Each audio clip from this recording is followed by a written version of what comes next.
What is going on, everybody? I'm Howard Bender from Fantasy Alarm, and with fantasy football drafts firing up right now, and I'm not just talking best ball or dynasty, I'm talking about redraft leagues, large field tournament redraft leagues in fantasy football. They're starting right now, so we wanted to make sure that we were ahead of the curve and you guys had everything that you need. My full player rankings for fantasy football in 2025 are live right now at fantasyalarm.com. Today, what we're going to do here is we're going to talk about the top 5 quarterbacks to draft this season. Now, the quarterback position has definitely taken a big shift over the last 5 years. No longer do you have all those fantasy pundits telling you to wait on the position. It's super deep. You can wait, you can wait, you can wait. You get a very distinct advantage grabbing one of these top 5 guys, 3rd round, 4th round, 5th round. If you have to make the move that early, you make the move that early. Mobile QBs with rushing upside and rushing touchdowns are all the rage. And let's face facts.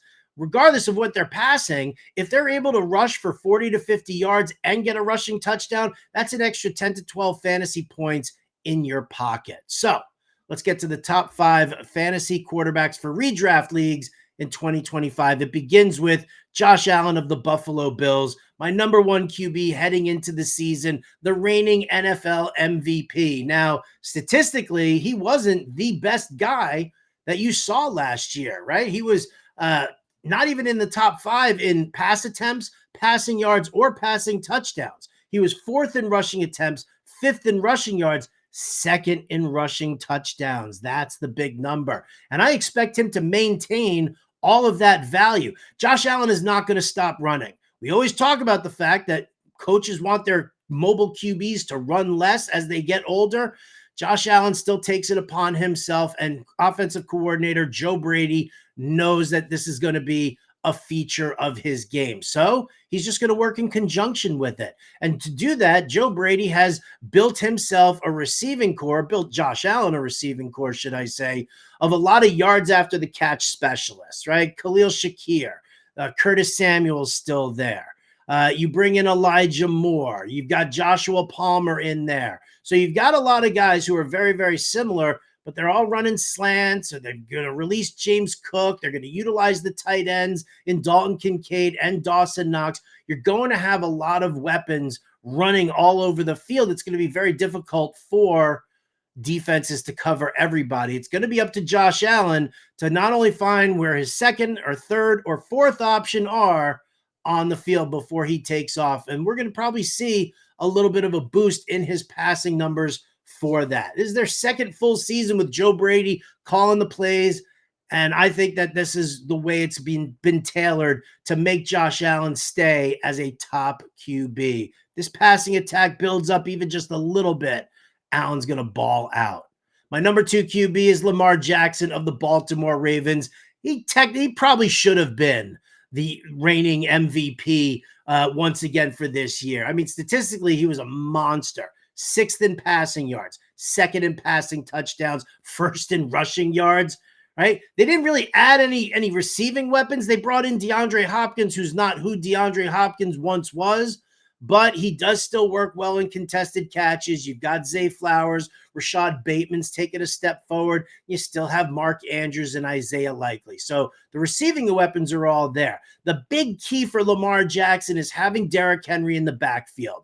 Let's face facts. When you're running an RPO and you've got the option to toss it back to Derrick Henry, you know the defense is going to have issues with that, just like they had last season. So I think another year of Derrick Henry is going to do nothing but boost the value of Lamar Jackson. I think he holds steady at number 2, could be number 1. We'll just have to wait and see. Number 3, it goes to last year's Offensive Rookie of the Year, Jaden Daniels, Washington Commanders. Outstanding rookie numbers for him. Over 3,500 passing yards, 25 touchdowns to just 9 interceptions on the season. And he finished 2nd in rushing yards and had 6 rushing touchdowns. So that's your base there for your rookie. Oh, baby. That's absolutely spectacular. The team wants to work on his passing efficiency, right? They also want to work, just to get in general him to be a better passer and not just rely solely on his legs. In order to do that, they got rid of field stretcher De'Ami Brown. They brought in Deebo Samuel, who is a yards after the catch monster. If you got Deebo Samuel along with, let's say, Noah Brown out of the slot, Zach Ertz / Ben Sinnott at tight end, you're handling all of the intermediate and shorter routes. That's going to help Jaden Daniels a ton. And then he still has Terry McLaurin, of course. And McLaurin can do everything between going across the middle, stretching the field deep. You're still going to get all the deep passing from Jaden Daniels. Their goal is to not change his style. So rushing yards, rushing touchdowns, totally fine. Their goal is just to improve his passing overall. And they can definitely do that here with the weaponry that they gave him. So I'm absolutely in on Jaden Daniels. He's my number 3. Number 4, you can't go wrong with Jalen Hurts. Super Bowl champ with no Super Bowl hangover coming. Not at all. Why? Because they relied so heavily on Saquon Barkley last year. That's the important thing. Jalen Hurts threw 115 fewer times in 2024 than he did for his 3-year average of the seasons prior. Now, you're still going to lean heavily on Saquon Barkley, that's for sure. But one of the things that we've always said here at Fantasy Alarm is that running the football is a luxury of the winning teams. The Eagles' defense last year was absolutely spectacular. And what was so easy about just handing the ball to Saquon Barkley the entire time was because once they got a lead, the defense was holding it, and therefore you could just run the football. You didn't have to worry about any kind of potential shootouts.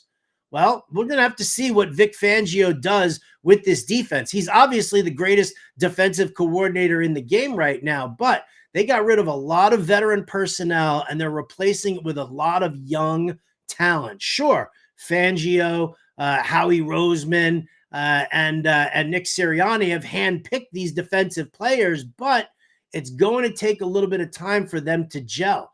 What I see happening here is obviously Jalen Hurts is going to continue with his rushing. They're going to keep doing the tush push. Hell, they got another backup center in the draft to kind of bolster the middle of that offensive line behind Cam Jurgens. So you're going to see the rushing touchdowns. You're going to see the rushing yards. But what I see happening here is we're actually going to see an increase in passing work for Jalen Hurts. The secondary is going to have some trouble.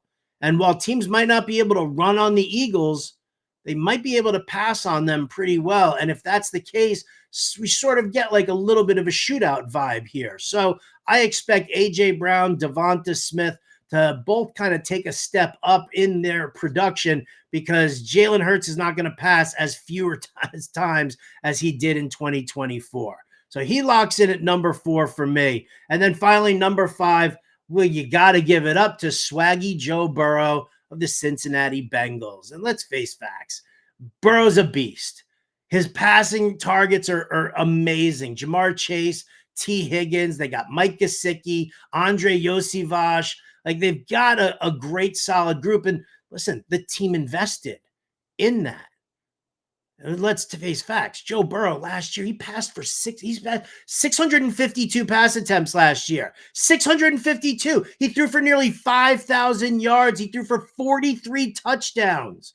Why? Because their defense was trash.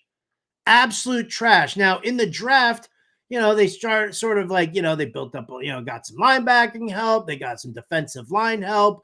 They got a little offensive line help, but they didn't touch the secondary, which has been the biggest Achilles heel for the Bengals ever since they lost Jesse Bates as a strong safety. So I'm not really that sure of how well this secondary is going to fare, which means Joe Burrow slinging the rock left and right over and over again. Why?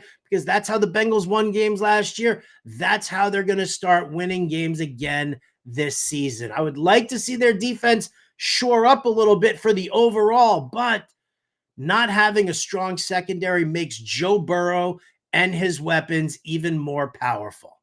Again, check out all of my stuff over at fantasyalarm.com. Full sets of player rankings available to you. Without a doubt, going to be a big boost to your early drafting experience. And if you don't have a subscription to Fantasy Alarm, well, check out this little moving platform here below me. That's what it's got the website for you, fantasyalarm.com/win. Promo code Let's Go takes 50% off of your first month. Subscribe, dominate, win. That's what we do at Fantasy Alarm. I'm Howard Bender. We'll catch you next time.